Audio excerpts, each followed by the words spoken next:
एक छोटा सा जंगल था। उसमें टुनटुनी अपनी मौज से बबली कबूतरी के साथ रहती थी। धीरे धीरे टुनटुनी बड़ी हो गई।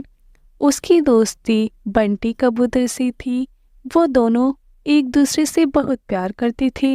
एक दिन बबली कबूतरी उन दोनों को रंगे हाथ पकड़ लेती है। अरे करमजली, इसी दिन के लिए मैंने तुझे पाल पोस कर बड़ा किया था। अच्छा होता अगर तू भी अपने माँ बाप के साथ मर गई होती। कम से कम मुझे ये दिन तो नहीं देखना पड़ता। आने दे तेरे मौसा जी को, मैं आज ही उनसे कहती हूँ तेरे लिए कोई रिश्ता देखने को। हम जल्द ही तेरी शादी करके तुझे ससुराल विदा कर देंगे। तेरा क्या, अगर किसी दिन तू इस लफंगे बंटी के साथ भाग गई तो मेरी नाक कट जाएगी। आज के बाद से तेरा घर से बाहर निकलना बंद।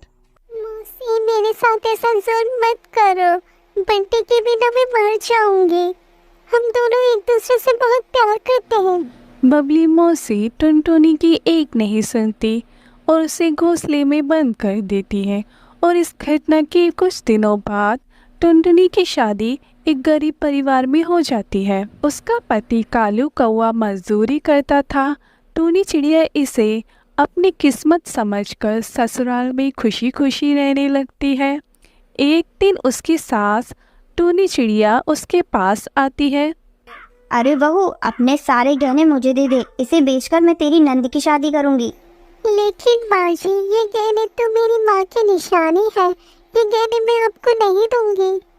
बस बहू, आज तो तूने जुबान चला ली, आगे से मत चलाना। चुपचाप जितना कहा है उतना करो, नहीं तो आज ही मैं तुझे काट कर फेंक दूंगी। किसी को पता भी नहीं चलेगा। डर के मारे टोनी अपने सारे गहने अपनी सास को दे देती है। इसी तरह कुछ महीने गुजर जाते हैं और वो दो बेटियों की माँ बन जाती है। एक दिन वो कालू कौवे से कहती है, सुनो जी, मुझसे घर का काम अकेले नहीं होता। माँ जी भी दोनों बेटियों को नहीं संभालते, बस बैठे रहते हैं।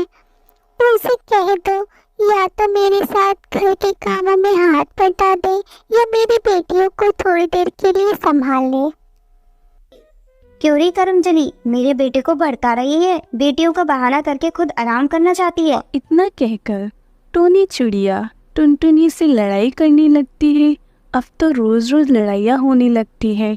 तंग आकर एक दिन टुनटुनी अपनी बेटियों के साथ अपने ससुराल को छोड़ देती है। भटकते भटकते वो एक नदी किनारे पहुंचती है।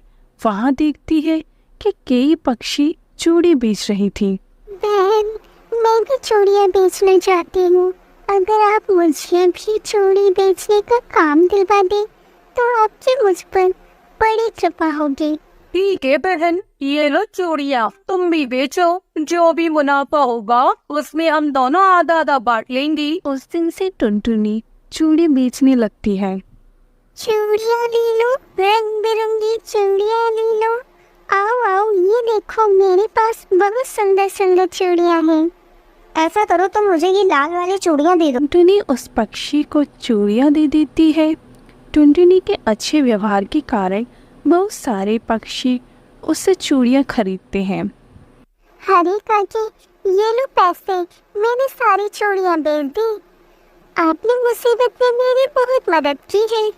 बस एक और मदद कर दीजिए। मेरे रहने की कोई व्यवस्था हो जाती तो बहुत अच्छा होता।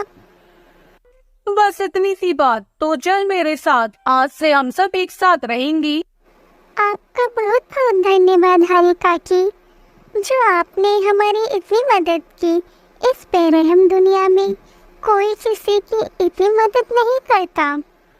उस दिन के बाद से टुनटुनी चिड़िया अपनी बेटियों के साथ हरी काकी के घर में खुशी खुशी रहने लगती है।